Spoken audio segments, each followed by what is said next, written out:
ku tiketi ya NUP okwetoloola eggwanga lyonna yandibadde abuzaayo ekisanja kimu nkikuddiremu Jowero Ssennyonyi singa ssemateeka oli yaliwo but bwe banaamutandika naye mwaka gwa 2026 omanyi ssemateeka takola nga adda mabega kiri baba kiwedde but abanensimba 2026 n'owangula ku tiketi ya NUP n'oddamu era n'owangula olina emyaka 10 okukita simanyi obaawo ng'olagawa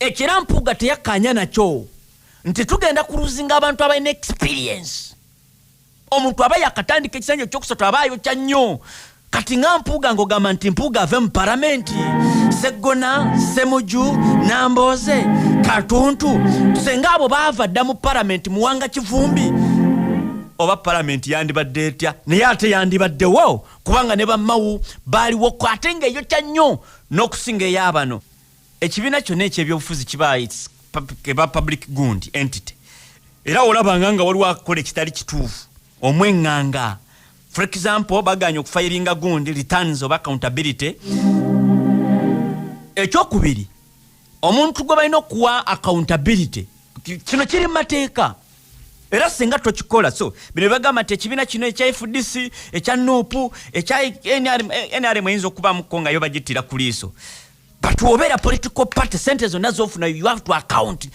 no declaring anti tuguze ettaka wano lya bombi bwe buti tugina bwe tutugula offices tuyambako bwe kiti ku sente zemufuna kati ekibiina kyonna tekiba kya muntu si kya mpuuga si kya Kyagulanyi Ssentamu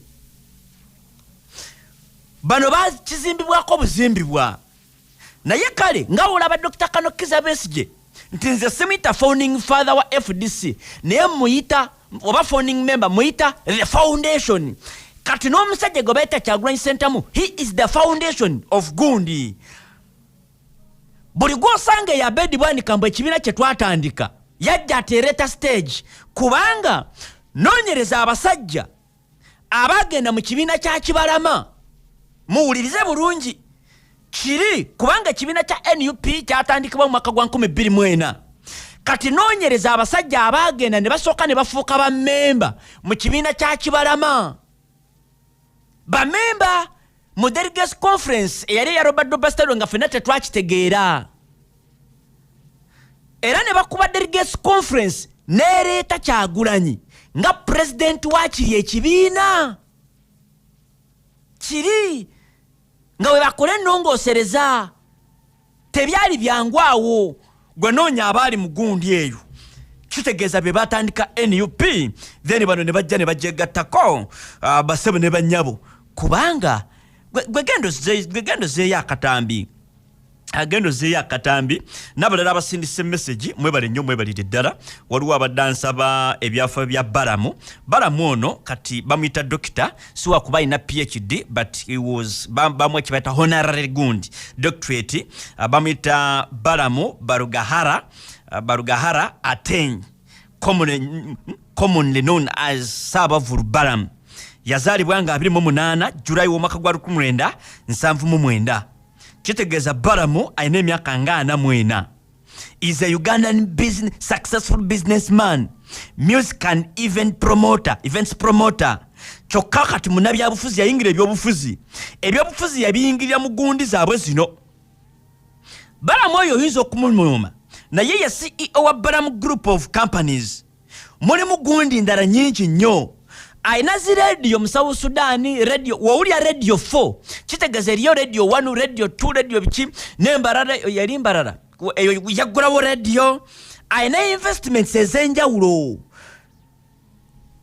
naye ali nnyo mu kibata real estate manufacturing hotels resorts ne mu bya radio entertainment ono mwana wattu wuliriza Balaamu bwe yazaalibwa emyaka 4 emabega to the late Engineer David Balaamu Biencha Akik of Kijura Masindi district ewaabwe mame bamita Gladys Biencha Aboli of Karisizo district Wanaate. His father Mr. Balaamu Biencha Akik yafa mwaka gwa 19 mugumu nga Balamu akyali muto because woba wazalibwa ng'olina emyaka 44 ng'azalibwa 79 kitegeeza 91 wali okyali muto. N'agenda Namasagali School, St. John Bosco Secondary School, Original Progressive Senior Secondary School, n'akola A-level. N'agenda Makerere University, n'akola Bachelor of Commerce, n'ameasuringa mu marketing. Balamu ono n'akola Masters of Business Administration and Marketing, Cavendish University. Kakati oba okyamwagaza ki? Era is a proprietor of Original Best Water Company eri mu South Sudan. Ayina ne Radio 1 eri South Sudan. Ayina media houses ez'enjawulo. Era ye managing director Radio 4, Radio 7 Masindi, Radio 8 Masaka, Radio 8 Erigoni Region, M10 Uganda distributor for Kigezi sub-region. Balamu is a real estate developer, hotels n'ebintu ebirala bingi mu South Sudan, including 5-star hotel in Masindi kwe yateeka radio ye yali commissioned mu September 2022. Kati gwe abadde ayita Balamu omunaku, kale osobola okumuyita useful idiot, naye Balamu si mwavu. Tubadde ku profile ya Balamu, ensigo yeewunyiza naye ndowooza olaba nti oli awo ayina ebimufuula. Mwana wattu abadde just promoter wa MK project ne bagenda mu PRU. Engeri gy'abadde omukugu gye yameasuringa mu marketing ng'obuvunaanyizibwa bwe bwa ku marketinga mutabani wa president okubanga ye president alina okudda ku bwa president. Era profile ye kati ekigenzemu ekinene ngogyeko being successful gundi mu political career ye. Ennaku z'omwezi kati yonna kino kigenda sigala muri kodi nti ennaku z'omwezi nga 21 mu March mwaka gwa 2024 the president oba the then president, kati twogera ku byafaayo nti the then president yali president ebiseera ebyo appointed Balamu minister for gender, Labour and Social Development in charge of children and youth affairs. Balamu babazaala abaana 14. Ye yali wa 5. Era naye alina abaana abawerako. Manyiko batono nnyo, manyiko ndoza Benta, Karuhanga Abwoli, Baden Kansima Amoti, Bamitaka Mukama, Akiki ne Asime Amoti n'abalala. Yafiirwako n'omwana mwana w'omukulu kansa 2013. Balamu omwaka oguwedde mu February 2023 nga 21 was awarded kibaita honorary doctorate in humanity okuva mu Zion Life Theological College, United States of America, for changing and impacting the lives of Ugandans.